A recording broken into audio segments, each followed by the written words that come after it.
14 नवंबर बाल दिवस, चाचा नेहरू जी का जन्मदिन। जी हाँ, चाचा नेहरू जी का जन्मदिन पूरे देश भर में मनाया जा रहा है। लेकिन हमारे भिलाई के लिए नेहरू जी एक अलग ही अहमियत रखते हैं। भिलाई का सपना उन्होंने देखा था, औद्योगिक तीर्थ बनाने का सपना उन्होंने देखा था और वह सपना पंडित नेहरू ने साकार भी किया। और उसी सपने को साकार होने के बाद में हम गौरवान्वित हैं, पूरी भिलाई बिरादरी गौरवान्वित है और ऋणी है पंडित नेहरू के, जिन्होंने भिलाई को एक नई पहचान दी। जी हाँ, हम आज बात कर रहे हैं पंडित जवाहरलाल नेहरू जी के जन्म दिवस पर उनके भिलाई के प्यार और भिलाई के लिए उनके योगदान को लेकर के। मैं कोमल धनेसर केपी न्यूज़ में आपका स्वागत करती हूँ और आज पंडित जी की जयंती पर हम आप सभी को भिलाई से जुड़ी कुछ उनकी यादगार चीज़ों को बताने जा रहे हैं। यूँ तो आपने शहर भर में देखा होगा, खासकर टाउनशिप में नेहरू जी के नाम पर कई स्मृतियाँ बनी हुई है, कई ऐसी चीज़ें हैं जो नेहरू जी के नाम पर है। और लेकिन यह जो बड़े बड़े चाहे सेक्टर 9 का हॉस्पिटल हो या नेहरू कल्चर हाउस हो या नेहरू आर्ट गैलरी, नेहरू जी के नाम पर ही क्यों रखी गई? इसके पीछे भिलाई वासियों का नेहरू जी से प्रेम झलकता है। पंडित जी ने देश के विकास का सपना देखा और उस विकास के सपने को पूरा किया भिलाई ने।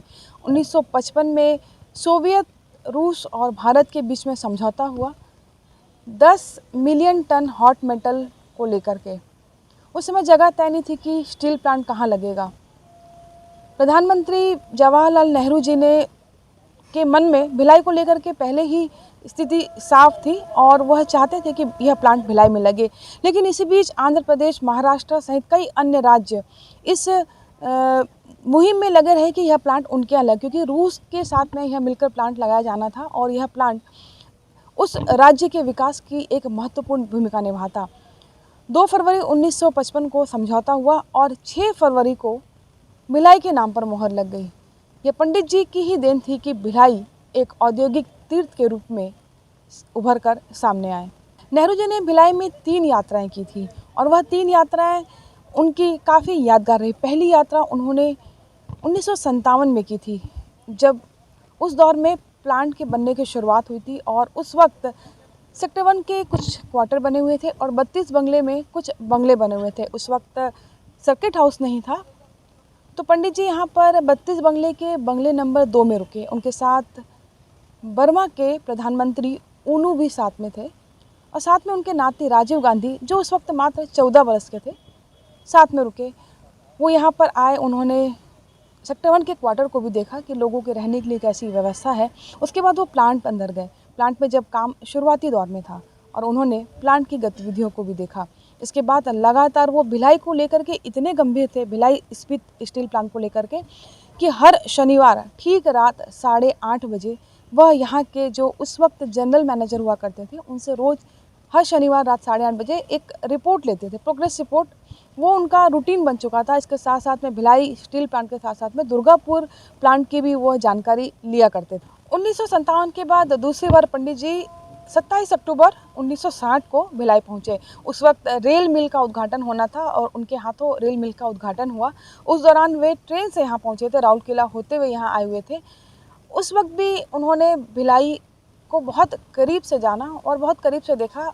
कई ऐसी चर्चाएं थी जो उन्होंने प्रबंधन के साथ में की थी, प्लांट की तरक्की को लेकर की थी, यहाँ के शिक्षा को लेकर के की थी और उस दौरान वे स्कूल में जाकर बच्चों से भी मिले थे।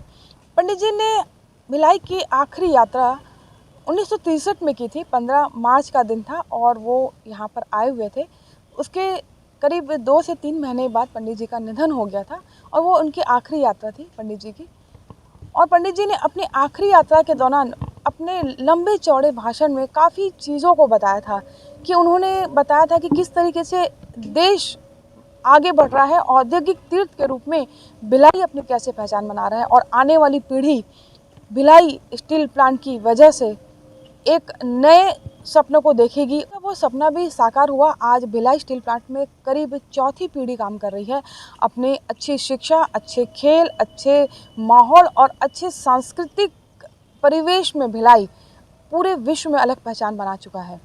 आज भिलाई में जिधर भी दृष्टि दौड़ाएं, पंडित नेहरू किसी न किसी रूप में आपके सामने होंगे। ये भिलाई से उनका लगाव का ही परिणाम था। जब पूरे देश में कहें या विश्व में पंडित नेहरू जी की जन्म शताब्दी की तैयारी उस वक्त की जा रही थी, पर जन्म शताब्दी के 1 वर्ष पहले भिलाई ने उन्हें एक अलग ढंग से श्रद्धांजलि दी। पंडित जी के नाम पर उनकी जन्म शताब्दी पर न केवल सेक्टर 9 हॉस्पिटल, जो सबसे बड़ा मध्य प्रदेश, अविभाजित मध्य प्रदेश का सबसे बड़ा अस्पताल हुआ करता था उस दौर का, उसका नामकरण पंडित जवाहरलाल नेहरू अनुसंधान केंद्र, इसके बाद भिलाई में ही 27 अक्टूबर 1988 को भिलाई ने अपनी श्रद्धांजलि दी। और एक अभूतपूर्व संयोग ही था जिसमें पंडित नेहरू ने औद्योगिकरण की शुरुआत के बीज बोए थे। उसी दिन भिलाई का चयन steel authority of India limited ने नेहरू जन्म शताब्दी समारोह आरंभ करने के लिए किया था।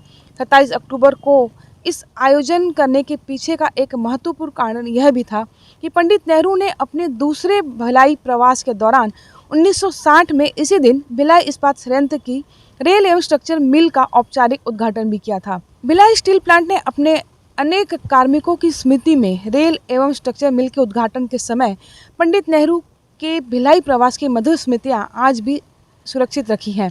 पंडित जी के दिशा निर्देशन में भिलाई में जिस कार्य यज्ञ की शुरुआत हुई, उसमें आहुति देने वाले श्रमवीरों को प्रतिवर्ष पंडित जी के नाम पर पुरस्कृत व सम्मानित किया जाता है। पंडित नेहरू के जन्म दिवस पर 14 नवंबर को विशाल समारोह में प्लांट के उत्पादकता से लेकर उल्लेखनीय योगदान देने वाले कार्मिकों को व्यक्तिगत और सामूहिक रूप से जवाहर पुरस्कार, नेहरू पुरस्कार और जवाहरलाल नेहरू पुरस्कार से सम्मानित किया जाता है। कला संस्कृति की बात करें तो पंडित नेहरू को कला और संस्कृति से भी अगाध प्रेम था। इसे देखते हुए नेहरू कला सांस्कृतिक सदन की भी शुरुआत की गई। पंडित जी राष्ट्रीय एकता को बहुत महत्व देते थे। अनेकता में एकता हमारा भिलाई, लघु भारत हमारा भिलाई। पंडित जी को एक श्रद्धांजलि देने के लिए सेक्टर 1 का नेहरू कल्चर हाउस बना, नेहरू सांस्कृतिक सदन नाम रखा गया। और सांस्कृतिक एकता को दिखाने के लिए यहाँ पे 17 कमरे बनाए गए। 17 कमरे इसलिए कि उस वक्त भारत में 17 राज्य हुआ करते थे और इन 17 राज्यों के लोग हमारे भिलाई में रहते हैं और उनकी सांस्कृतिक एकता को बनाए रखने के लिए वह 17 कमरे बनाए गए, जहाँ पर उनकी भाषा के कई सांस्कृतिक विधाएँ होती थी, कई कार्यक्रम होते थे और वह कमरे आज भी मौजूद है, जहाँ पर अभी भी कुछ राज्यों के नाटक, उनके संस्थाएं वहाँ पर कार्यरत हैं।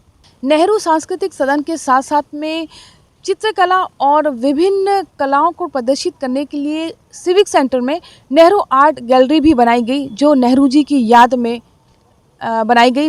इतना ही नहीं, पंडित जी के नाम से दिल्ली राजा में भी स्टेडियम बना हुआ है। नेहरू स्टेडियम आज भी मौजूद है, जहाँ पर खेल गतिविधियां लगातार होती रहती हैं, क्योंकि खनिज नगरी दिल्ली राजरा से ही भिलाई का भी नाता है और वहाँ भी पंडित जी की यादों को सजोए रखने की पूरी कोशिश की गई।